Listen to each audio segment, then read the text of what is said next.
Shaboozey, man. Come on now, Shaboozey. I am really trying to wrap my head around this, bro. That Met Gala look? It is still the talk of the internet. And honestly, folks are not letting up. The buzz has turned into something bigger. Many are calling it another example of what Katt Williams warned us about. You know, those alleged Hollywood humiliation rituals he spoke on? Yeah, people are connecting the dots again, and Shaboozey's outfit just added more fuel to the fire. Katt Williams has been one of the most outspoken figures in Hollywood when it comes to discussing the darker side of fame and the hidden systems that control the industry. Years ago, Williams made waves with his commentary on what he referred to as the dress ritual. The idea behind this was simple yet provocative. Black male celebrities, he argued, were being deliberately forced to wear dresses as part of a hidden agenda to emasculate them. For Williams, this wasn't just about fashion. It was a symbolic act, a way to strip away their masculinity and diminish their cultural influence.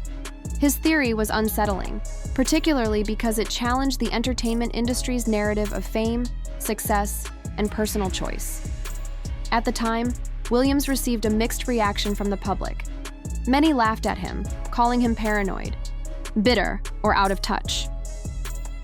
To some, the notion of a so-called dress ritual seemed far-fetched and conspiratorial. After all, fashion has always been a form of self-expression, and celebrities often choose their own outfits for public appearances, right? But Williams insisted that it was more than just clothing. He argued that Hollywood was pushing a narrative, using fashion as a tool to manipulate and control. Wearing a dress, he suggested, wasn't a simple fashion statement. It was a test, a challenge to a celebrity's sense of self and power. By putting them in a dress, Hollywood was essentially seeing how far they could push the boundaries of masculinity, and more importantly, how far they could bend the celebrity's sense of identity and autonomy.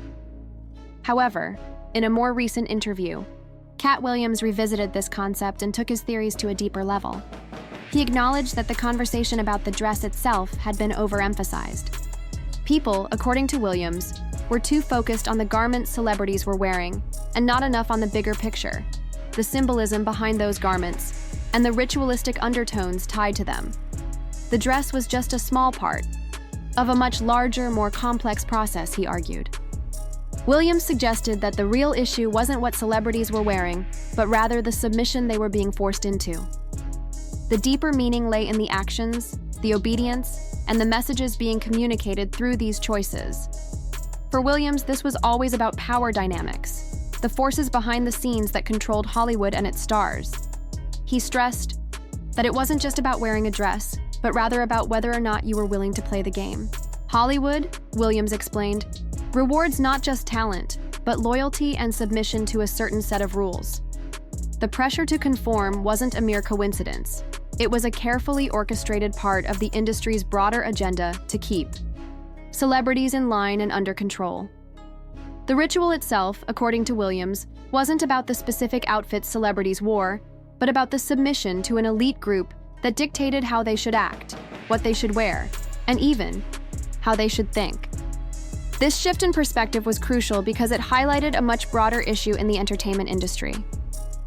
By focusing on the symbolic aspects of the ritual, Williams opened up a conversation about how fame and success are often tied to submission rather than talent. The dress ritual was just one example of how Hollywood used symbols and rituals to assert power over celebrities, testing their loyalty and willingness to follow the rules. The larger question, Williams suggested, was whether celebrities were truly in control of their own careers, or whether they were simply following a script written by the powers that be. Over time, Williams's theories about Hollywood's hidden agenda have gained a cult following. While many still dismiss him as a conspiracy theorist, a growing number of fans and commentators are starting to see a different side to his arguments. They are beginning to recognize that the entertainment industry is not just a business, but also a complex web of power, symbolism, and control. Celebrities are not just selling their talent, they are selling their submission to an elite system that demands conformity. The dress, then, is just one visual manifestation of that conformity, a symbolic act of submission to a system that thrives on control and obedience. Williams's commentary also fits into a larger conversation about race, identity, and masculinity in Hollywood. For Black male celebrities, the pressure to conform to industry standards can be especially intense. Hollywood has long had a complicated relationship with Black culture, often appropriating elements of it for profit, while simultaneously attempting to undermine the strength and influence of Black artists. For Williams, the dress ritual was just one example of this dynamic, an attempt to weaken the power of Black male celebrities by stripping away their masculinity and redefining their public image in ways that fit the industry's narrative. However, it's important to recognize that Williams's theories are not without their critics.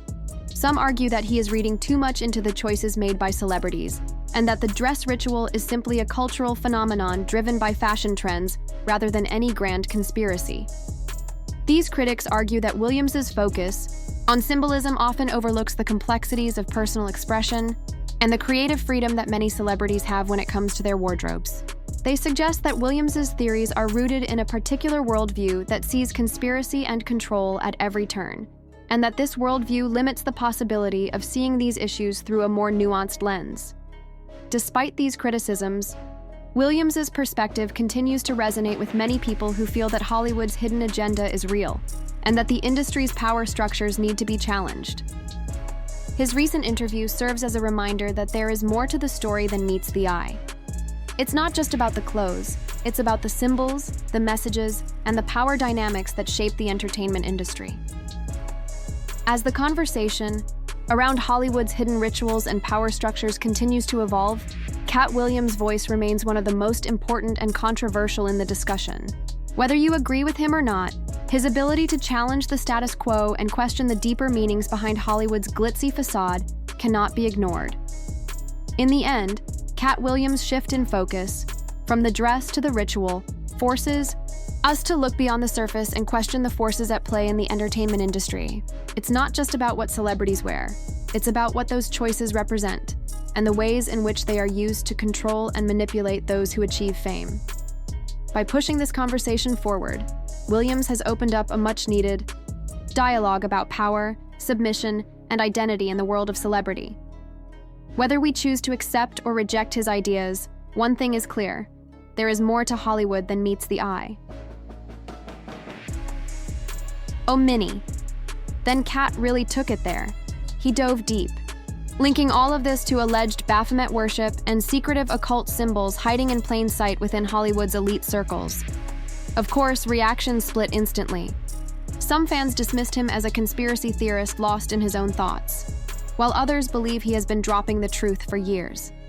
And now, with Shaboozey's Met Gala appearance making waves, they see it as yet another receipt, another piece of evidence that he might have been right all along. So the question becomes, did Shaboozey just participate in some high-profile ritual under the guise of fashion? Or is this just the internet doing what it always does, spiraling into theories and hot takes? Let's look deeper. It is not really about how people feel about the ritual itself. The real question is, does it work? Does following this so-called formula actually lead to fame, influence, or power? The term humiliation ritual has basically become the go-to phrase online whenever a celebrity pulls a bold stunt, wears something outrageous, or acts completely out of character. It is the internet's favorite shortcut to explain anything bizarre or uncomfortable in pop culture. Whether it was Caitlyn Jenner's Vanity Fair cover, Sam Smith floating into award season in a giant latex balloon suit, or Will Smith shocking the world with a slap at the Oscars, people are quick to label it a ritual. The same chatter surrounded Kanye's wife Bianca for her barely there look at the Grammys, and even John Cena showing up at the Oscars with nothing but an envelope as cover got folded into the theory. Doja Cat showing up with a staged black eye at the Balenciaga show? That too got added to the ever-growing list. At this point, the idea of the humiliation ritual has taken on a life of its own. Whether it is a form of truth hidden in plain sight, or simply the internet's favorite conspiracy blanket, opinions are divided. Still, one thing is clear. Many people believe there is a hidden Hollywood script, laced with coded symbolism, secret rites, and soul-bending sacrifices. So when Shaboozey stepped onto the Met Gala carpet last Monday in a head-to-toe turquoise ensemble, a cropped jacket, matching pants, and a beaded chain draped across his chest. The internet was quick to react. Many viewers immediately labeled it as an initiation ceremony in disguise. Some highlighted the symbolism behind the color turquoise, noting its association with spiritual awakening and transformation. Others could not help but point out how uneasy Shaboozey seemed while posing outside his hotel, suggesting he looked more nervous than glamorous. "Shaboozey, how you feeling, man?" "I'm feeling amazing. I'm feeling very fine." But when asked what or who he was wearing, he dodged the question completely. The crowd did not miss a beat. "He don't know," one person quipped. "He has no clue what he's wearing." And that was the running theme. Someone dressed him, told him to wear it, and he simply followed the cue. "He out here looking like somebody's auntie," someone joked. The irony? This is a guy who built his image as a country music star. The moment the humiliation ritual talk started to circulate, Katt Williams' name lit up social media. Fans began reposting his most controversial takes on the industry's alleged obsession with symbolism and control. Even though Shaboozey was not wearing a dress, the internet quickly reminded everyone, Katt already said it is not about the dress anymore. It is about the ritual. When Katt first began speaking out years ago, accusing Hollywood of manufacturing public embarrassment as a way to test loyalty or break individuality, most people shrugged him off. They called him bitter, delusional, or just another celebrity unraveling in the spotlight. But fast forward to today, and things look different. A growing number of digital truth seekers are calling him ahead of his time. They are resurfacing old interviews and comedy sets where he claimed the industry does not just reward talent, it rewards obedience. And in their eyes, moments like Shaboozey's fashion debut are not just statements. They are steps in a system that has been hiding in plain sight. And according to Katt, nothing goes viral unless they wanted to. Now, there's also been this ongoing narrative about Hollywood especially loving to put black men in dresses or feminine fits as a way to emasculate them on purpose and mock their strength and influence, especially when they are rising stars. And this isn't something new either. Dave Chappelle was talking about this way back in 2006 in that infamous interview with Oprah Winfrey, where he revealed he was pressured to wear a dress while working on a movie with Martin Lawrence. And Dave made it clear that it wasn't just a wardrobe choice. He felt like part of a pattern, like certain powerful folks behind the scenes were testing him, seeing if he'd play along. And once he started noticing that a lot of black men were being dressed up and paraded in ways that didn't align with their image, it started to look less like fashion and more like humility. Dave Chappelle knew the dress was not necessary. It served no purpose in the scene. To him, it felt less like comedy and more like a challenge, a test to see whether he would give in and play the game. But the moment he stood firm, "I'm not wearing the dress," everything changed. Suddenly, the scene was rewritten in under 10 minutes. Dave's reaction? How did you write a new scene that fast? It was proof to him that the dress was never essential.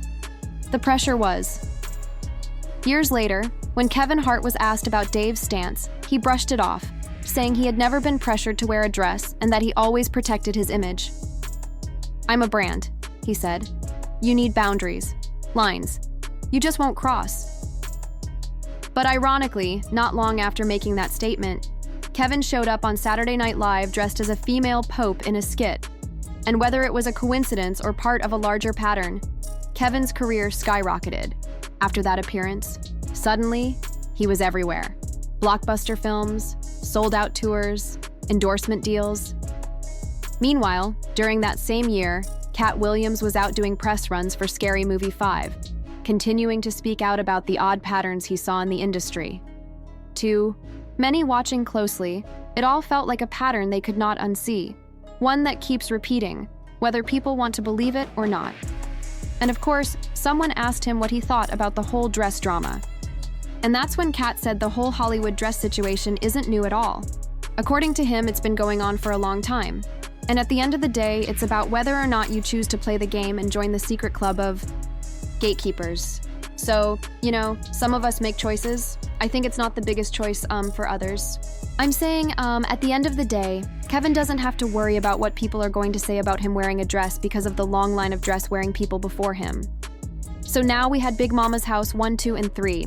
I've Never seen media in a pantsuit. I think she wears dresses. So now I'm saying, why we picking on poor little Kevin Hart? Because it was his turn next. Okay. Some of us are against the Illuminati, and we are against the Illuminati at our own detriment. When people are against the Illuminati, then they get punched in the face all the time. The press hates them, and nobody likes them.